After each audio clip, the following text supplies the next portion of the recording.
Hi everybody, welcome back to my channel. Today we're going to do a really super easy DIY Dollar Tree Christmas art jingle bell situation that I saw on Pinterest. I just thought it was super cute and I wanted to share it, and I figured we could do it really easy. So if you can't find the canvas, I want to show you, you can always paint some canvas art that they have at the Dollar Tree. Both these can be found at Dollar Tree. Or you could just use one of these really great boxes at Christmas time. I just had this one from last year. I thought they were super cute. You can use the jingle bell ornament, or that's a jingle bell from last year that I painted red. And you're going to need some jute. Jute from the Dollar Tree, jute from Walmart, wherever you can find your jute, and as well as a Sharpie and or paint. So if you're going to write on the canvas, if you're going to use a thin or thick Sharpie, you can paint on the canvas. This is one of the options. And then you're just going to need your scissor to cut the jute. So that's not a huge deal, but we're not going to use any glue, believe it or not. So again, there are lots of different ways to write on canvas, and if you can get just a printed on canvas, then you just want to paint it white or whatever base color. If you looked at the examples, one was green and one was red, and they used white paint to write the jingle all the way part on it. And again, you could choose whatever font you want. All of these are options. If you joined us yesterday, you saw that we did a light box technique to show you how to go ahead and use a light box to transfer. And any other method, you can do the transfer method where you could, scratch lead on the back of a piece of paper and transfer that way if you want to. You can handwrite it, which is what I'm going to try to do. And you guys, I've had such beautiful comments about my beautiful handwriting, but really, it's not. I can go slow, and I've had lots of practice doing lots of signs and writing lots of things. And it may be nicer than some, but it's definitely I feel like my sister-in-law has like the prettiest penmanship, and she's like, no, I just like the way I print. It's everybody's got their own thing. So I want you to take a pencil if you're going to handwrite it, and I would like you to lay it out using a pencil. I am using a fine point Sharpie marker because you cannot see the pencil on camera.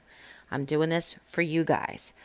But I'm doing this to lay out how I want it to be.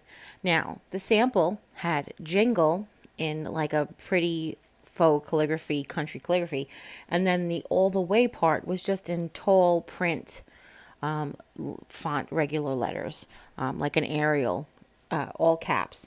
So that is entirely up to you. You guys know I love to let you put your stamp on it and do your style.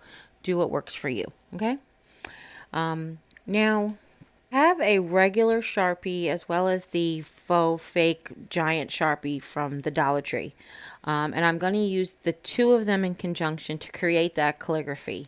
And I'm just going to show you a quick way to do it. So I'm just, like I told you, using penmanship, cursive, you call it what you want, to write jingle all the way. And when you do this technique, you just want to maybe space your letters out a little further than you would normally. And I'm actually going to mess up. I'm going to show you how to fix it. And I'm not messing up on purpose to show you how to fix it. But hey, if I'm going to show you how to fix it, if I'm going to mess up, I might as well teach you how to correct it. Okay? Now, my W and A are very close together, and that's going to bite me in the hiney in a few minutes. But I'll show you a different way to pick. So now I like a different way to fix it. So now I've turned the board at an angle, and I've held my pen in just one direction. And every line, or almost every line, that is going in that direction will be thicker. So I'm just taking the marker, and I'm doing almost every line that goes at that angle. Whatever natural angle of my hand is. And I'm doing that line to make it thicker. Okay, and I'm doing that for all three words. And if you feel like you need to correct your angles of your letters and stuff, here's a good time to do it, because you can fix up whatever mistakes you might have made a little bit. You can do that a little bit here. Okay, and now I am totally messing up the W and A. And again, I didn't do it on purpose. But since I did make a mistake, I would share it with you guys how I fixed it, okay? So once I made my lines thicker because they were so close together, plus I added this little tail to the W. I don't know why I did that, but I'll show you guys how I rectified that situation. So once I'm done thickening all the letters, you know, like, so this is supposed to simulate calligraphy. All this pretty font that we see, this country font, is calligraphy style, which basically means you use like a wide pen and your certain downstrokes are thicker and your certain upstrokes are thinner, yada, yada, yada. So what I'm just going to do is I'm taking like a white chalk marker or white paint you could use. And then I'm just going over the area that I want to repair, let's say. Okay, and I'm going to let it dry before I go ahead and repair it, because that's one of the big things you want to make sure. All right, and now I'm just dotting the I for jingle, and I realize that there's an I. I'm dotting the J for jingle, and I realize I have to dot the I too. So now that it's just about dry, I'm going to do my touch-ups. I'm going to touch up my any letters that I think need to be fixed up. And then I'm going to go ahead and figure out, fix basically the WA part. All right. And all I'm just doing is I'm leaving the W thinner and I'm thickening the A back up again. And I like the way that came out. So here's what the best part about this is. If you don't like this and you are a permanent marker, you can literally put a couple of coats of white paint back over this and start over. This is one of these very, very forgiving projects because we're not cutting anything and we're not gluing anything. All right. Now, you definitely want to set your words to the right because as you saw in the beginning when I placed the jingle bell there, then you know you want to leave space for it. Now we've just taken a huge amount of jute. Now this is up to you as well. You want to wrap 6 times, you want to wrap it 5 times, you wrap it 10 times. Again, up to you. Just when you go to wrap it, you take the last wrapping. You figure out where you want your jingle bell to sit. Take that little piece that's left over and tie it in a knot so that the jingle bell doesn't slide back and forth. But the whole thing can kind of move and relocate, and I'll show you that in a little bit. Then you're just going to turn it around the back, tie it in a knot. Again, there's no gluing here. So this is totally, if you wanted to do this for Christmas and then reuse your canvas for something else in the future, we've not done any damage to the canvas other than writing on it or painting on it. And you know how many artists have works that they've reused their canvas? I feel like Caravaggio, I think he's famous for, actually it probably was it. I can't remember. But there was an artist who's very, very famous for always using his canvases over again. I mean, besides, I think Van Gogh did that too.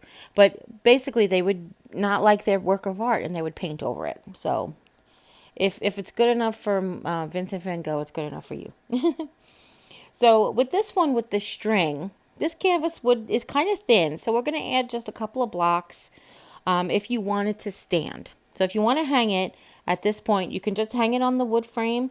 You can put a little hanger on the back. All of those things are entirely up to you.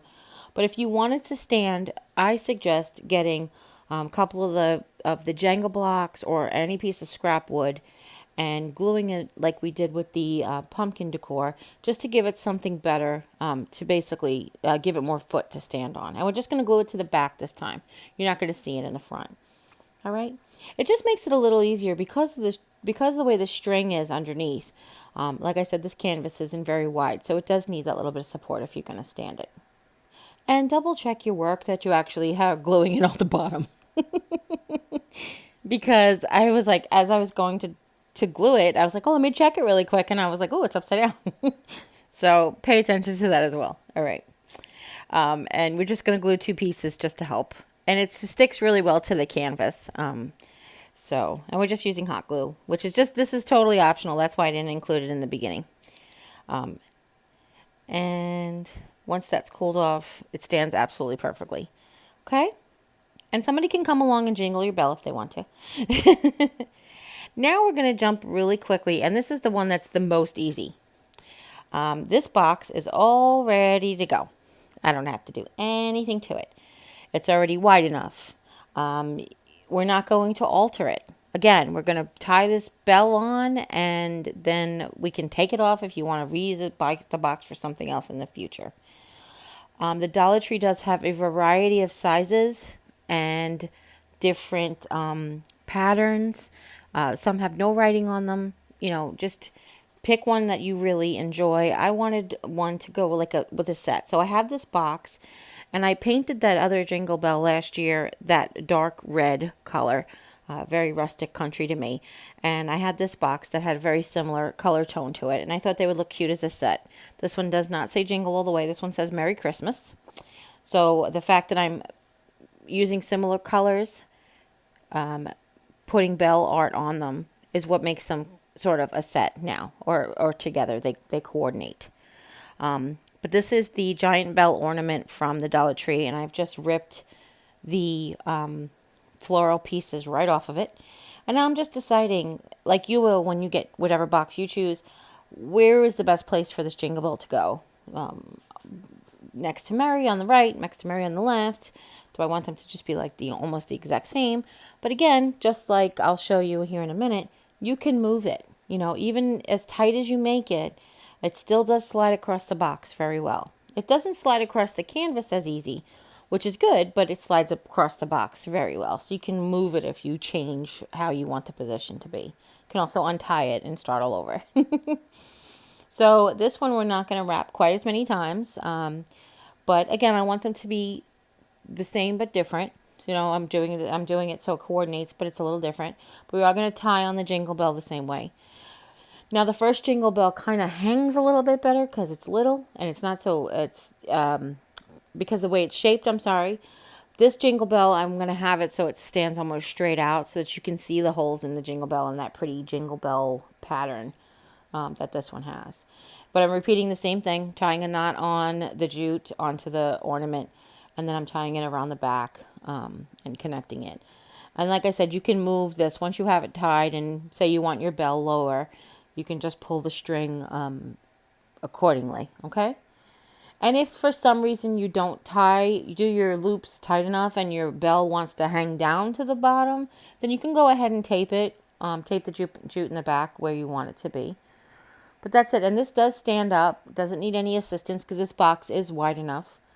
And because the front of the box naturally wants to tip the box towards the back, it counterbalances the weight of the Jingle Bell, which is kind of cool. All right. So here I am just seeing if I have it positioned the way I want it. And there it is. Bob's your uncle. So I really enjoyed teaching you guys this because it is super easy, super fun. Definitely something you could do with the kids. 100%. Definitely something you could do with seniors or individuals with disabilities. And if you like it, please give it a thumbs up. If you have any questions at all, please leave them in the comments down below. Do you see what I mean by how they look together, almost like a set, right? If you haven't yet, click subscribe. When you do, a little bell will pop up. When you ring that bell, YouTube will let you know whenever I upload a new video. And join the family because we have a lot of fun here. And I try to do different ideas for different holidays, for different varying levels of crafting ability. And that's my goal.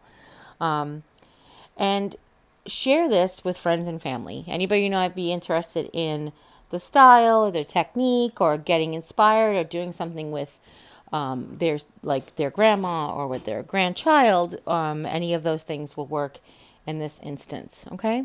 And if you want to see the video where I spray painted the Jingle Bells, it's on the farmhouse kitchen Christmas tree from last year. I just had a bunch of little kitchen ornaments that I spray painted and put them on a white Christmas tree. And as always, you take care. God bless. I'll see you next time. Bye.